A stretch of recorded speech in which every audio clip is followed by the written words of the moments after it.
హైదరాబాద్ లో చొప్పదండి ఎమ్మెల్యే మేడిపల్లి సత్యం సతీమణి రూపాదేవి ఆత్మహత్యకు పాల్పడ్డారు. అల్వాల్ పంచశీల కాలనీలోని ఇంట్లో రాత్రి ఉరేసుకుని బలవన్ మరణానికి పాల్పడ్డారు. పోలీసులు కేసు నమోదు చేసుకుని దర్యాప్తు చేస్తున్నారు. గత 10 సంవత్సరాల క్రితం రూపాదేవిని ఎమ్మెల్యే మేడిపల్లి సత్యం ప్రేమించి వివాహం చేసుకున్నారు. రూపాదేవి ప్రస్తుతం మేడ్చల్ జిల్లా మునిరాబాద్ లో ప్రభుత్వ పాఠశాలలో టీచర్ గా పనిచేస్తున్నారు. గత కొంతకాలంగా ఎమ్మెల్యే దంపతుల మధ్య విభేదాలున్నట్టు తెలుస్తోంది. భార్య మృతిని తట్టుకోలేక హాస్పిటల్లో ఎమ్మెల్యే సత్యం స్పృహ తప్పి పడిపోయారు. రూపాదేవి మృతిని తెలుసుకుని మంత్రి పొన్నం ప్రభాకర్ ఎమ్మెల్యే మేడిపల్లి సత్యంను పరామర్శించారు.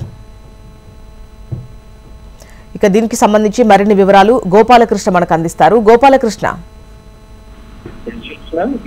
విషాదఘటనగా చెప్పుకోవాలి. ఎందుకంటే ఇద్దరు కూడా ప్రేమ వివాహం చేసుకున్నారు. ప్రేమించి పెళ్లి చేసుకున్నటువంటి మేడిపల్లి సత్యం రూపాదేవి ఇద్దరు కూడా కరీంనగర్ లో తాను ఎమ్మెల్యే అయ్యేందుకు రూపాదేవి చాలా బ్యాక్గ్రౌండ్ సపోర్ట్ ఇచ్చింది అనేటువంటి విషయాన్ని పదే పదే మేడిపల్లి సత్యం తన అనుచరులకు కావచ్చు, కార్యకర్తలకు కావచ్చు చెప్తూ వస్తూ ఉంటారు. అలాగే ఇద్దరు కూడా చిన్న పిల్లలు వాళ్ళకు ఉన్నారు. ఒక పాపు గాని ఇద్దరు కూడా పసిపిల్లలు. వారు అంటే వీరి మధ్య ఏం జరిగింది, సరే గొడవలు ఉన్నాయి, ఇంకేమైనా జరిగిందా మనస్పర్ధలు ఇవన్నీ పక్కన తాను ఒక్కసారిగా ఆత్మహత్య చేసుకున్నటువంటి ఘటన మాత్రం జిల్లాలో కలకలం రేపుతోంది. మరోవైపు చొప్పదండిలో కూడా విషాదాన్ని మిగిల్చిందని చెప్పుకోవచ్చు.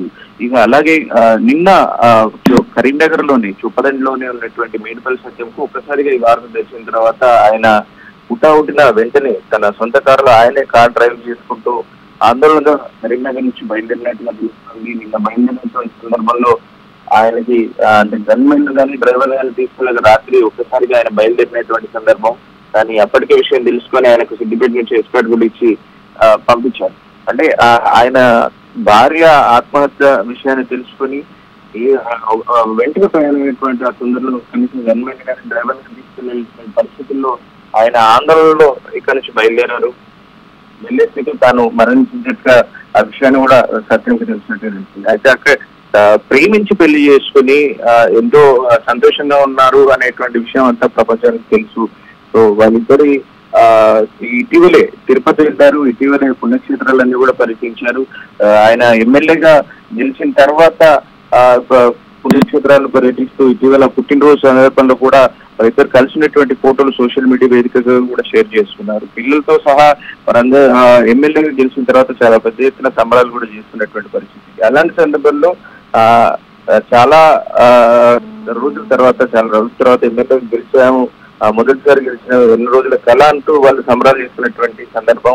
ఇలాంటి సందర్భంలో తాను ఆత్మహత్య చేసుకోవడం నిజంగా కూడా సత్యంకి కొంత మానసికంగా చిత్రవద్ద చేసేటువంటి అంశంగా చెప్పుకోవచ్చు.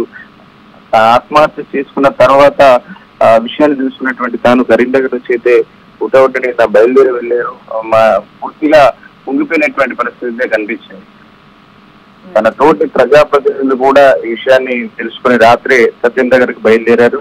ఇక జిల్లాకి మంత్రిగా ఉన్నటువంటి పొన్నం ప్రభాకర్ కానీ ఆయనకు రాజకీయ గురువు ఉన్నటువంటి జీవన్ రెడ్డి కానీ వీళ్ళందరూ కూడా సత్యంకి అండగా ఉన్నట్టుగా తెలుసుకోవాలి. రైట్ గోపాలకృష్ణ.